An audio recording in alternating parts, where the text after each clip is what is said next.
I was ambivalent about Ghostbusters 3. I was like, who cares, whatever. Yeah, why do it?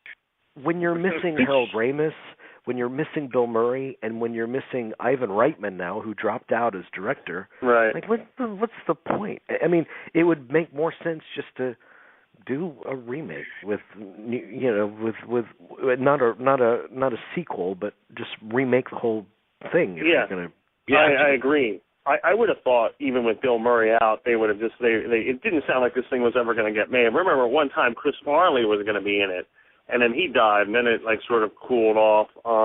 But now but one missing element, and Bill Murray was the major element of the success of Ghostbusters, I'm sure, but one missing element is surmountable. But now you have three missing elements. And then on the other hand, you also have Rick Moranis. I don't know if he would come back, because he doesn't do anything but country music occasionally now. Yeah, true.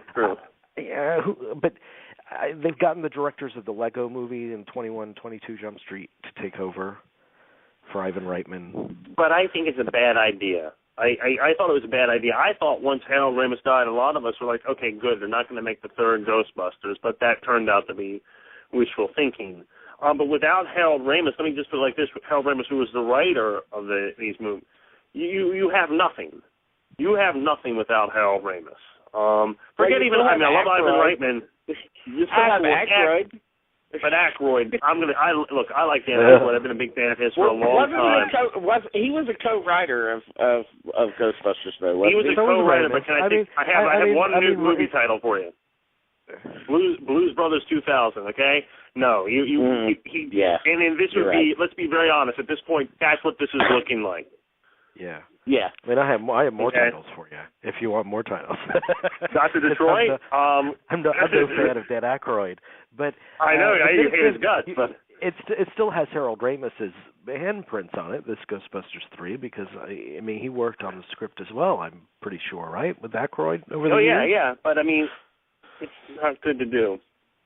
Two Ghostbusters aren't going to be in it, but you could have gotten away without Murray, you could have skated by. But as you say, without Ramis, you got nothing.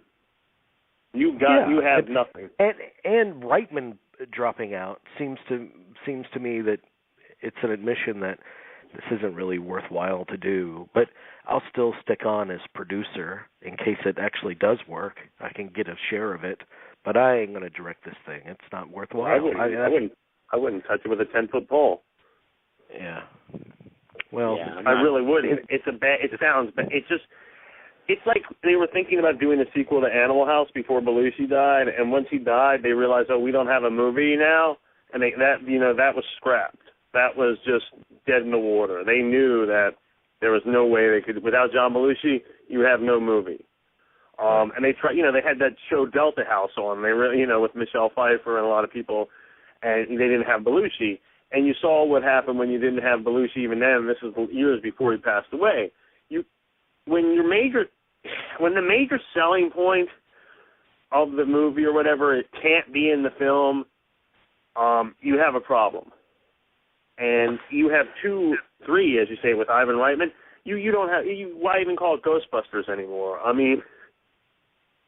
mean, just do what they wanted to do anyway, essentially. They want to reboot the Ghostbusters franchise with 3 young guys or 4 young guys.